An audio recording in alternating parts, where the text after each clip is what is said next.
Dear students and parents, welcome to master mart channel. మన ఛానల్ని like చేయండి, subscribe చేయండి. మీరు ఎంతగానో ఎదురు చూస్తున్న రిజల్ట్స్ డేట్ దగ్గర పడింది. దానికంటే ముందు మీకు ప్రైమరీకి విడుదల చేస్తారు. ఈ కీ రాగానే మీరు ఎలా చెక్ చేసుకోవాలో ఈ వీడియోలో తెలుసుకుందాం. కీ విడుదలయ్యాక అప్పటికప్పుడు వీడియోలు చూసి చెక్ చేయటం అనేది సరైంది కాదు, తప్పులు జరుగుతూ ఉంటాయి. అందుకే ముందుగా మీకు అవగాహన కలిగించడానికి కీ ఎలా చెక్ చేసుకోవాలో తెలియజేస్తాను. మీరు ముందుగా ఈ వీడియో చూడడం వల్ల కన్ఫ్యూజ్ అవ్వకుండా చక్కగా ఈజీగా చెక్ చేసుకుంటారు. కాబట్టి నేను చెప్పినటువంటి స్టెప్స్ కరెక్ట్గా ఫాలో అవ్వండి, ఈజీగా చెక్ చేసుకోండి. మీరు మొదటగా గూగుల్ ఓపెన్ చేయండి. అందులో మీరు నీట్ యూజీ 2025 అని టైప్ చేయండి. సెర్చ్ బాక్స్ పై టచ్ చేసి సెర్చ్ చేయండి. కొన్ని సైట్స్ ఓపెన్ అవుతాయి. ఫస్ట్ సైట్ చూడండి, neet.nta.nic.in అని కనిపిస్తుంది. దానిపై టచ్ చేయండి. ఇక్కడ క్రింద మీకు డౌన్లోడ్ అడ్మిట్ కార్డ్ అని ఉంది. దానిపైన మనకి నీట్ ప్రిలిమినరీ కీ అని కనిపిస్తుంది. దానిపైన టచ్ చేస్తే మీకు ఈ పేజ్ ఓపెన్ అవుతుంది. ఈ ఓపెన్ అయినటువంటి ఈ పేజ్లో ఉన్న బాక్స్లో మొదటగా అడ్మిషన్ నెంబర్ని టైప్ చేయండి. తర్వాత డేట్ ఆఫ్ బర్త్ని ఇవ్వండి. క్యాప్చా ఎంటర్ చేయండి. సబ్మిట్ పై క్లిక్ చేయండి. ఇదిగో ఇలా ఓపెన్ అవుతుంది. ఇందులో ఫస్ట్ మీరు ఓఎంఆర్ షీట్ డౌన్లోడ్ చేసుకోవాలి. దీన్నే రెస్పాన్స్ షీట్ అంటారు. ఇది చాలా ఇంపార్టెంట్. దీన్ని ముందుగా డౌన్లోడ్ చేసుకోండి.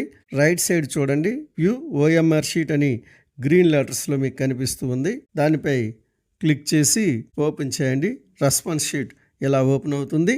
దానిపై మీరు డార్క్ చేసినటువంటి బబుల్స్ మీకు కనిపిస్తున్నాయి చూడండి. వాటిని మీరు దగ్గర పెట్టుకోవాలి. ప్రింట్ తీసి పెట్టుకుంటారో లేక మీ మొబైల్లో పెట్టుకుంటారో దగ్గర పెట్టుకొని దానికి అనుగుణంగా మనం కీ చెక్ చేసుకోవటం ఎలా అనేది ఇప్పుడు చూద్దాం. మీరు తప్పనిసరిగా మీరు డౌన్లోడ్ చేసిన ఓఎంఆర్ షీట్లో ఉన్న ఆన్సర్స్ని మాత్రమే కరెక్ట్గా గుర్తించండి. మీరు బుక్లెట్లో టిక్ చేసిన వాటిని బట్టి మీరు కీ చెక్ చేయకూడదు. రెస్పాన్స్ షీట్లో ఉన్నటువంటి ఆన్సర్లే ఫైనల్. ఇప్పుడు మీరు ఛాలెంజ్ ఆన్సర్ కీ అనేటటువంటి ట్యాబ్ కనిపిస్తుంది చూడండి, బ్లూ కలర్లో. ఛాలెంజ్ ఆన్సర్ షీట్ పై టచ్ చేయండి. ఓపెన్ అవుతుంది. ఇలా వస్తాయి ఆన్సర్స్ అని ఇలా ఉంటాయి. ప్రక్కన చూడండి, బాక్సుల్లో మీకు చిన్న చిన్న బాక్సులు ఉన్నాయి. అందులో ఒక బాక్సు డార్క్ చేసి ఉంది, అంటే అదే రైట్ ఆన్సర్. ఆ ఆన్సర్ నెంబర్ని ముందు ఇచ్చాడు చూడండి, 1 2 3 4 అని ఆన్సర్స్ ఉంటాయి. ఆ ప్రశ్నకి ఇచ్చిన ఆ నెంబరే కరెక్ట్ ఆన్సర్. దాన్నే రైట్గా మీరు గుర్తుంచుకోండి. మీరు ఓఎంఆర్లో బబుల్ చేసిన నెంబర్ వాడు ఇచ్చిన నెంబర్ ఒకటే అయితే మీరు రైట్ చేసుకోండి. కాకపోతే ఆ ప్రశ్న మీరు తప్పుగా ఆన్సర్ చేశారని గుర్తించండి.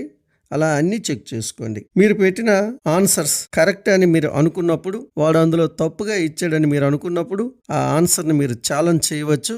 ఇక్కడ చిన్న చిన్న బాక్సులు ఉన్నాయి చూడండి. అందులో మీరు ఏదైతే కరెక్ట్ అనుకుంటున్నారో దానిపై టిక్ పెట్టండి. టిక్ పెట్టాక కిందకు వచ్చి ఛాలెంజ్ పై మీరు టచ్ చేస్తే అప్లోడ్ డాక్యుమెంట్ అడుగుతుంది. మీరు ఏదైనా బుక్లో పేజీ కానీ మీ సొల్యూషన్ పేజీ కానీ దానికి అప్లోడ్ చేయండి.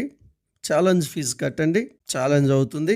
అలాగే మీరు ఓఎంఆర్ పై కూడా ఛాలెంజ్ చేయవచ్చు. మీరు ఒకవేళ పెట్టిన నెంబర్ మీ ఓఎంఆర్ షీట్లో తీసుకోలేదనుకోండి, కారణం ఏంటంటే లైట్గా బబుల్ చేసినప్పుడు వాడు తీసుకోనప్పుడు మీరు కరెక్ట్గా బబుల్ చేసామని మీరు అనుకున్నప్పుడు దానిపై కూడా మీరు ఛాలెంజ్ చేయవచ్చు. అప్పుడు చూడండి, మీకు ఇక్కడ కనిపిస్తుంది ఛాలెంజ్ ఓఎంఆర్ షీట్ బటన్. దానిపై టచ్ చేయండి. టచ్ చేసి మీరు ఏదైతే కరెక్ట్ చేశారో ఆ క్వశ్చన్ నెంబర్ టిక్ పెట్టండి. ఛాలెంజ్ పై టచ్ చేయండి. ఛాలెంజ్ ఫీజు కట్టండి. ఛాలెంజ్ అయిపోతుంది. మీరు పెట్టినవి కరెక్టో రాంగ్ అనేది ఫైనల్కి వచ్చినప్పుడు మీకు తెలుస్తుంది. మీకు ఈ వీడియో అర్థమైంది అనుకుంటాను. అర్థం కాకపోతే మరొకసారి చూడండి. ఈజీగా మీరు మీ కీని చెక్ చేసుకోవచ్చు. ఈ వీడియోని లైక్ చేయండి. నచ్చితే సబ్స్క్రైబ్ చేసుకోండి. Thank you.